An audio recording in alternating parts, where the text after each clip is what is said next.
Gábor most mutat nekünk egy pár gumit. Először, ha jól tudom, ez legutóbb Svédország volt használva az ERC-n. Ezeket a gumikat azért hozzuk vissza, hogyha a gyár bekéri, mert valakinek reklamáció vagy fejlesztéshez kell, akkor ezeket a gumiabroncsokat automatikusan visszaküldjük a gyárba.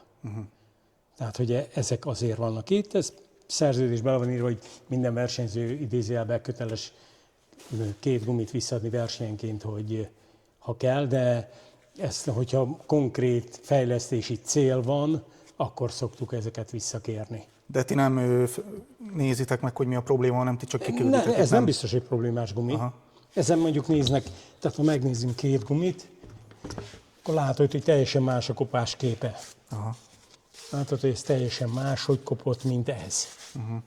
Még ugyanazon a versenyen mentek. Ez a kopás az nagy részt vezetési stílustól függ? Persze, persze, futómű, légnyomás, vezetési stílus.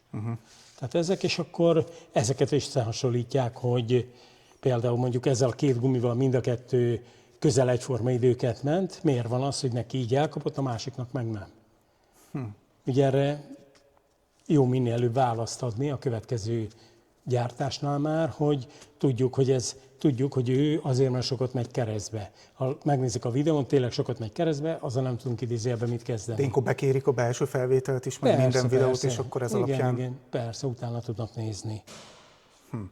Ez hát egyébként milyen? Ez kemény? Hát ez most, nem, ez puha. Aha. Hát ez puha. Mondjuk a svéd pályákra talán nem kell, ott ez a finom múrva van, igaz? Mind a 2 puha keverék. Például az mind a 2 puha keverék, és ekkora különbség van benne. Jó, és te egyébként itt szemre azt meg tudod mondani, hogy ez miért így kopott meg, ez meg miért? Igen, mert ha megnézed, ez elkezdte darálni. Tehát azért, mert sokat csúszik keresztbe. Aha. Ő nagyon pályaautósan megy. Tehát sokkal kevesebbet megy keresztbe. A futóműve ezzel látszik, hogy nagy dőléssel ment, mert ha megnézed, így teljesen lekopott, így még majdnem új a minta. Tehát lehet, hogy neki vissza kellett volna venni egy kicsit a dőlésből. Hogyha kemény vagy puha egy gumi, mi a különbség? Tehát a belsejében nagyobb a sűrűség? Vagy? Nem.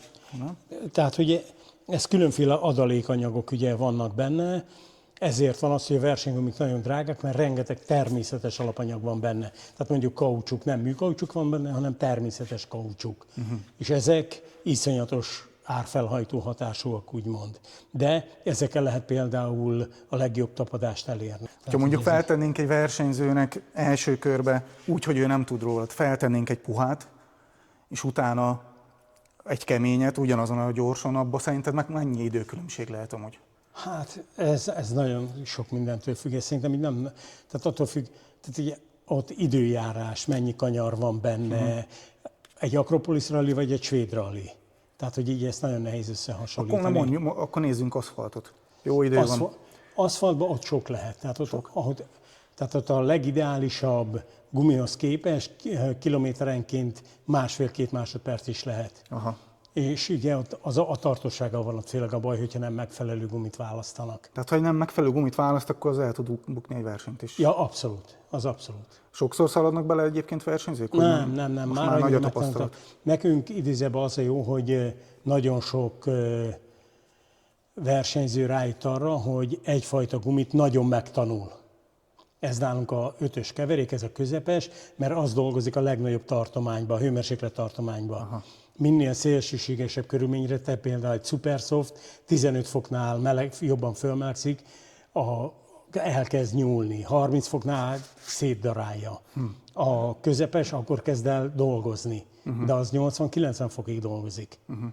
És mi az ajánlás egyébként a Supersoftot, azt milyen pályán kell használni? Hát ilyen Monte Carlo, Magyarországon a Szilveszter Rally, ott szokták használni ezeket, ilyen 5 fokokba, nagyon hideg, hát mi a Zemplénbe talán reggel, de ott is már inkább a sima puha. Tehát akkor a keménységet az határozza meg, hogy milyen típusot választ az időjárás legfőképpen? Igen. Nem is a pálya állapota? Hát abban nem látunk bele, az meg folyamatosan változik.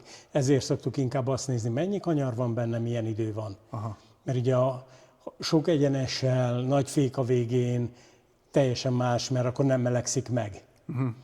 De ha jó például egy Pécs, ott már az 5-ös is a Árpád-tető végére elmelegszik. Aha. Tehát ott meg az van, hogy végig jó, az utolsó 1,5 kilométeren, 2 kilométeren rossz lesz, mert nyúlni fog, ez biztos. Jó, akkor mit csinálunk? Rakjunk fel egy keményebbet. Fölrakod egy keményet, jó, de az meg 10 kilométeren keresztül jó, utolsó 2-re nagyon jó lesz. Aha. De a 10 kilométeren mire megmelegszik, mert annak meg kell ilyen 70-80-90 fok, hogy az jól fogjon. Ja, Azt meg kell tudni annyira melegíteni. Nem minden autó tudja megmelegíteni. Tehát a kis autók, kis könnyű autók egyáltalán nem tudják megmelegíteni. És a különböző keménység gumik között van időkülönbség abban, hogy mennyi idő kell ahhoz, hogy jól meg tudja melegíteni a pilóta a gumit? Valamelyiket nem kell. Tehát például a puhát, szuperpuhát, azt nem kell melegíteni. Aha. Mert annak az átka, hogyha túl melegíted. Aha. A közepest azt, ha tudja, melegíti, ha nem, akkor az elején kell odafigyelni, mert csúszós lesz. Ha keményet, azt nagyon kell tudni melegíteni, annak még a másik hátulütője, elmész a másik gyorságira, visszahűl. Ott akkor megint úgy kezded. És ugye ott már bejön a kémia is a kemény gumiknál, mert ugye ha túl melegíted, ezt úgy képzeljétek el, mint a kiflit. Berakod a sütőbe, szépen megsült, és utána hagyják pihenni, kiszárad. Na most ugyanez a guminál, ha az egyszer kiszárad, azt utána nem tud újra puhának megcsinálni. Ez a guminál ugyanígy van. Aha. Tehát azt egyszer elkezd vulkanizálódni.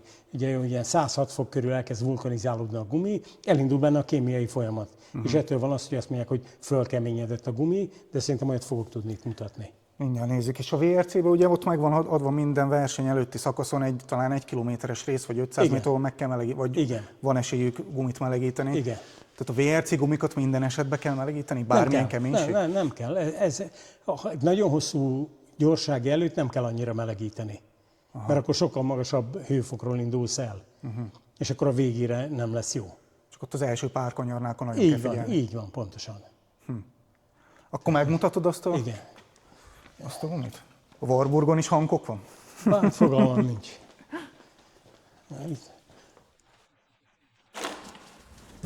Ez egy historikus gumi, és ha itt megnézitek, ennek ilyen lilás a futófelülete. Ez egy puha gumi, de kemény. Azért, mert ez elkezdett már vulkanizálódni. És ezért ez nagyon csúszós lesz. Tehát ezt már nem is lehet használni? Lehet, de nem, tehát mit tudom én, kilométerenként 3 másodperccel lassabb lesz. Aha. Tehát, hogy ez az, amit mondunk, hogy fölkeményedik. Ez az a fingumi, amin olyan pályára javasoljátok, amin nagyon hosszú egyenesek vannak. Ez például azért van itt, mert visszahozták, hogy valami baj van vele, mert nem úgy fordul, nem, és akkor ilyenkor ezt így szoktuk tartani egy ilyen 2-3 hónapig, hogy Európából jön-e még visszajelzés, hogy ezzel a gumival probléma volt. Aha. Mert ha probléma volt, akkor az FIA kódot alapján megnézik a gyártást, és megnézik a világból, hogy mennyi ilyen probléma futott be belőle, hogy akkor ott mi lehetett. De ez is itt van most már 2 hónapja, de még Európában sem nem jött más visszajelzés. És szerinted egy guminak mi a legfőbb tulajdonság? Az, hogy nagyon jól tapadjon, vagy hogy tűrje a defektet? Szerinted melyik a legfontosabb? Szerintem a kezelhetősége, hogy mennyire jól kezelhető. Ne kapjon defektet, majd akkor menjünk vissza, és akkor megmutatom, hogy egy gumi, hogy mennyire kell, hogy bírja a defektet. És nézd meg, hogy ez a gumi, vagy a 85 kg, mennyit ment össze. Semennyit. Ja. Szerinted ennek milyen erőhatás kell ahhoz, hogy ez defektet kapjon? Brutális. Brutális. Tehát, hogy a defekt az a versenyző túl, hogy idei VRC futam, jött a hír, hogy mindig defekt van. Az egyetlen egy automárkám volt, akik mindig defektet kaptak. Egy dolgot nem csináltak meg, nem 1,6 bár a minimum nyomás, aminek lenni kell, ők lejjebb mentek. Mi volt a rossz? A gumi, mert hogy defektet kap. Tehát, hogy a versenyen mindig a gumi a hibás, ezt tudjuk, csak ezt is figyelembe kéne venni, hogy azért vannak minimum elvárások, amiket meg kell csinálni a guminak. Aha. Akkor van egy ilyen ajánlás, ha azt nem tartod be, akkor... Így van, az 1,6 bárral elmenjek, itt kiderült. És ők mekkorával mentek, azt lehet tudni? Nem tudjuk, de tehát látszott a videók, amikor fordult, hogy a másik VRC az befordul, és van rajta egy ilyen csík, idáig lemegy, az ő autójuk majdnem felnéig lemegy. Aha. Tehát akkor biztos, hogy kevés volt a nyomás. Tehát, hogy Egyébként a guminyomás az milyen különbségeket tud okozni? Nagyon sokat. Egy 0,1 bár guminyomás. hát 0,1, azt nem nagyon veszik észre maga melegedés miatt, de nagyon sokat. Tehát, hogyha túl melegszik, nagyon csúszós, az nagyon el fog indulni. Ha nagyon lapos, akkor nyúlós, defektveszélyes, leüti. Tehát, hogy időben egy jó beállított légnyomással szerintem kilométerenként fél másodpercet lehet nyerni, hogyha jól van beállítva egy légnyomás. Tehát ez, amit kéne, és tudom, hogy ez nagyon sok pénzbe kerül, de ez, amit szoktam mondani, hogy amikor jönnek oda verseny, hogy fú, most ilyen gumival mennék, mennyire fújjam. Hát 1,8 és 2,4 között legyen a végső nyomás, aztán majd kialakul. Tehát, hogy tudom, hogy nagyon sokba kerülne a teszt, de ezt ki kell próbálni mindenkinek. Tehát van olyan ladás versenyző, aki a ladák nagyrészt ilyen időben már a közepes keverékkel mennek, ő mindig a puhával megy, igaz, hogy sokkal hamarabb elkapik neki, de kilométerenként másfél másodperccel jobbat megy saját magához képest. Azért, mert ő azt tanulta meg, kipróbálta, neki az jó. Több gumit kell elhasználnia, de időben meg jobb. Szerelésnél például mindig ilyen verseny gyorsan rakjuk föl, a legrosszabb dolog. Tehát amivel bekenjük szerelőpaszta, az ugye rajta van a felnén, az volt olyan verseny, amit néztük, hogy egy felni majdnem egy felet elfordul rajta a gumi. Mert frissen van fölrakva. Tehát hivatalosan úgy kéne, hogy fölrakjuk, és 24 óra száradás. Tehát, hogy ezt nagyon be kéne tartani, hát sajnos ez nem mindig És jó. az szerintem az törvényszerű, hogy az új gumi az jobban fog, mint egy kopott? Az biztos. Az biztos. akkor ott Az új különbség guminál van. nincs jobb. Aha. Az új guminál nincs jobb, és főleg azt mondom, ez a melegedés az, ami a legnagyobb ellenség a guminak. Tehát, hogy azzal nem tudsz mit kezdeni, az föl fog keményedni, és nem lesz olyan. Azt néha lehet olvasni azt, hogy egy-két versenyen engedélyeznek, hogy vágják a gumikat. Azzal mit lehet előidézni, hogyha van benne plusz minta, illetve miért nincs engedélyezve ez mindig? FIA szinten engedélyezve van. Ez egy magyar szabályozás, hogy azt mondtuk, hogy nem lehet. Van erre egy homológ lap, hogy így lehet vágni a gumit. Ezt az FIA kiadja minden évben. Meg vagy így lehet vágni, ha így vágod, akkor azt lehet. Magyarországon van egy olyan szabály, hogy nem lehet. Akkor ezzel te nem értesz egyet, ha... Én nagyon nem értek egyet. Tehát ha valaki eldönti egy irodába, hogy ezt nem lehet vágni, az a mérnök, meg aki ott van, ő nem azt mondja, hogy a közepest is vág meg, ő azt mondja, hogy a szupersoft keveréket lehet vágni így, mert például, ha nem lehet esőgumit használni, akkor ezt a szupersoftot vágják meg esőre. De például egy EB-n, ha átmegyünk oda, akkor mutatok nektek EB-s gumit, tehát itt van a FIA által homológ gumi, és akkor kérik,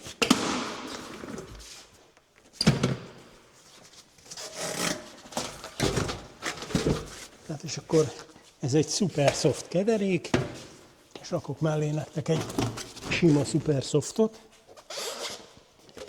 és erre ki van adva egy szabály, hogy ezt így lehet megvágni, sehogy máshogy. Kevesebbet lehet vágni, többet nem. Tehát Magyarországon ezzel nem lehet menni, EB-n lehet menni. Nekem ez azért van bajom, mert kimegy egy magyar versenyző mondjuk Ausztriába, használja ezt a gumit, megy vele egy gyorságit, hazajön, és itt már nem rakhatja föl. Ja. Mert? Egyébként mit lehet azzal előidézni, hogyha plusz minta Jó van bele? vízelvezetés. Ja, ez csak ez Igen, egyes? Aha. ennyi. Érthető. És egyébként egy vizes gumihoz, mondjuk egy szakadó esőbe sokkal jobban kell figyelni a melegítésre? Hogyha nagyon nagy vizek nincs vannak? melegítés. Nem tud megmelegedni a gumi, mert ugye a víz hűti. Aha. Ott nincs ilyen. Srácok, egy kis nyereményjátékkal is készültünk nektek. A videó alatt hozzászólásban nyugodtan tegyétek fel a versenyabroncsokkal kapcsolatban a kérdéseiteket. Gábor ezekre válaszolni fog, és a hozzászólók között egy szerencsés ezt a sapkát fogja megkapni. Gábor, erről a sapkáról mit kell tudnunk? Ennek egy apró különlegessége van, aki VRC futamot nyer, az egy ilyen egyes jelölésű sapkát kap, tehát ez valószínűleg valakinek a VB futamgyőzelmére, a fejére kerül. Úgyhogy srácok, hozzászólásra fel, egy szerencsés meg fogja kapni ezt a sapkát. De még egyet én is elteszek. Ja. És a szöges gumikról tudsz mesélni, hogy például mi a különbség annál a szöges guminál, mint amit a Montén használnak, vagy mint amit Svédországban? Hát ott minden más. Tehát, hogy még azt sem mondanám, hogy alma meg körte. Aha. Tehát, hogy az szerkezetileg más talajra. Ugye a Montén ott a jégfoltok miatt kell. Ugye sokat mennek aszfalton is vele. A murva gumikat, például egy Montés gumiból sokkal több szög fog kijönni, mint mondjuk egy svéd rallin. Mert ugye az teljesen más igénybevételnek van kitéve. Aha. Meg ha jól tudom, a szögnek a mérete is alakja, más. így van. Alakja és mérete is. És az hány milliméteres a svéd? 7. És a Monte? 5. Aha. Mondjuk 3, olyan attól nagy- függ, aha. hogy melyik, mert ott is többféle szög van. Meg illetve kevesebb szöget is tartalmaz a Monte. Igen, persze. Igen. Azt lehetett olvasni év elején, főleg a Monte után, hogy Ogier is nagyon sokat panaszkodott itt a hankokra, meg Erre van egy nagyon jó történet. többen is panaszkodtak, és utána most ezt pár héttel olvastam, hogy a hankok ezeket az információkat fel is dolgozta, és elkezdtek újra fejleszteni Így van. gumikon. Tehát itt a hankoknál most ez akkor a fő projekt a VRC program, hogy itt mindent annak rendelnek alá, és évközben is nagy energiákat fektetnek a továbbfejlesztésbe? Abszolút. Aha. Igen. Tehát mi már 27-re fejlesztünk. Tehát, hogy már na például ez a Ogier témára, volt szerencsém kint lenni a Monte Carlo rallin, az volt, hogy szar a gumi. Mindig szar, tudjuk, mindenki panaszkodott. És akkor én nagyon szívesen megkérdeztem volna az Ogiert, hogy tudod, aki megnyerte a versenyt, az adott neked majdnem 2 percet, de ugyanezzel a gumival ment. De azt ott is lehetett Csak olyan... ez nagyon jó, hogy ezt így eladják, hogy ez így hú, de jó volt. Ott lehetett, Értjük. cikkekben is olvastam, hogy ugyanezt mondták, hogy a Solberg is ugyanazzal a gumival Így van. ment, és akkor valahogy valaki azt írta, hogy már nem is tudom ki kommentálta, hogy ő jobban meg tudta melegíteni a gumikot, meg ő talált valami jó beállítást, hogy mégis jobban Akkor miről használta szól? volna. Akkor a gumiból? Ha Így talált jobb beállítást, az a gumi baja? Ha jobban meg tudtam melegíteni, arra a gumi tehet? Aha. De erre mondtam, hogy úgyis mindig a gumi lesz a hibás. És most nem tudom, mennyire követted most itt az Acropolis rallit? Hát, most ezzel egy elég el voltunk, nem annyira. Este szoktam az eredményeket megnézni. Az egész versenyen mindenki úgy ment ki, hogy 6 kemény gumival, ahogy Igen. néztem, és itt a vasárnapi, azt hiszem már nem csak a pole stage, hanem előtte is ugye 5 keménnyel és 1 lággyal, meg volt, aki 4 keménnyel és 2 lággyal. lággyal, igen. Ennek mi az oka, hogy ennyire variálják A már versenyzésben? powerstage élesít mindenki. Mert ott már hiába, ugye Acropolisra végig kemény gumi kell. Fölrakja a puha gumit, azért, hogy azt a power stage előtt rakja föl, mert az jobban tapad, de a power stage végére az kuka. Miért csak 1 lágyat, miért nem tesz be 2 lágyat? Hát mert lehet, hogy keresztbe akar gumizni, vagy csak ő úgy érzi, nem logikus egyébként, szerintem nem jó döntés, de a versenyzők nagyon sok mindent ki szoktak találni, hogy hogy lehetne jól csinálni. Most megváltják a világot, nem? Igen, és akkor utána jön ez, hogy egyébként szar volt a gumi. De hogy a kemény meg a lágy keverék az ugyanolyan súlyba akkor. Tehát nincs különbség. Igen. Nagyon minimális. Akkor ezt egy kicsit súlyban. nehéz megértenem, hogy mégis anyagban mi a különbség a kemény meg a lágy Hát között. ez Ez egy máznál nagyon kémia? Ez már nagyon kémia, igen. Mert a fő súlyát nem ez a 5 mm futófelület adja, hanem a váz szerkezete, karkasznak hívják egyébként. Milyen acélkarika van benne, szövetbetét van benne, kevlárbetét van benne, milyen oldalfal erősítések vannak benne. Tehát, hogy az alapváz az mindegyiknek ugyanaz. Most, hogy belegondolunk gyártás technológiailag, hogy mondjuk minden keverékre más vázszerkezetet is kéne gyártani. Olyan hosszú lenne az idő, hogy sose készülnének el a gumik. Aha. Egy gumiabroncsnak ugye a legnagyobb ellenség a nap. Tehát ha azt mondanák, hogy itt van egy versenygumi, ez 3 éves. Meg itt van egy versenygumi, ami most jött ki a gyárból, de eddig kim volt a napon, meg kinn állt az autón. Én a 3 évest választanám. Ha megnézitek, ezen a raktáron nincs ablak. Ezt pont idefele beszéltük, hogy Ezért itt nincs klimatizált rajta ablak. helyiségnek kell lenni. Így van. Tehát télen, ha megnézitek, fönn vannak a fűtőtestek. Tehát itt azt hiszem 12 fok, azt hiszem 10-12 fok, aminek itt lenni kell mindig. Akkor erről mesélsz nekünk, erről a 2 gumitípusról? Igen. Mind a 2 murva, igaz? Mind a 2 murva, mind a 2 egy méret. mind a kettő egyfajta autóra való, ugyanazok a keverékek vannak mind a kettőn, egy dologban különböznek a mintázattal. Aha. Mintázatnak az a lényege, hogy ha megnézitek, ezek nagyon kocka minták. Ezeket arra fejlesztették, hogy mikor nagyon sok egyenes van benne, nagyokat kell fékezni, ez az sokkal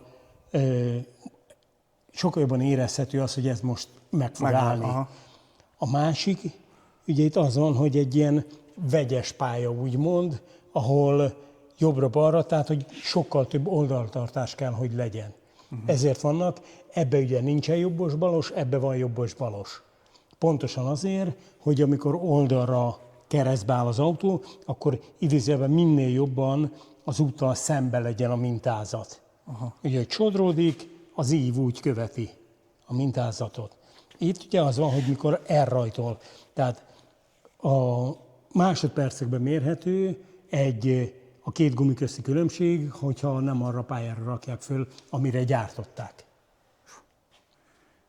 Tehát, És akkor ezt azt mondod, hogy Finnországban használják a legtöbbet? igen, mert ott sok az egyenes az erdőben, ez az apró kavicsos, Aha. de mondjuk a Svédországban meg ezt használják. És ezt használják itthon is? Persze. Inkább ezt? Inkább ezt. Tehát a nemzeti bajnokságok azt mondom 90%-ában ezt. Jó, hát szerintem átbeszéltünk mindent, amit én szerettem volna, meg szerintem nagyon sok hasznos információt megtudtuk. Köszönjük szépen, hogy rendelkezésünkre álltál. Még egy utolsó kérdést engedj meg, hogy szerinted melyik a legjobb gumi?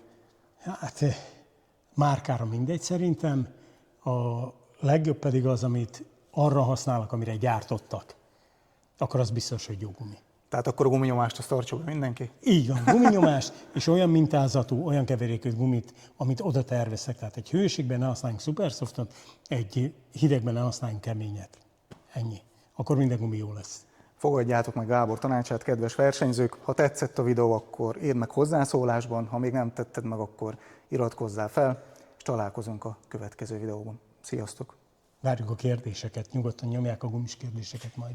Ja igen, kommentben pedig kérdezzetek a Hankook gumikról. Nyugodtan, Gábor pedig válaszolni fog nektek.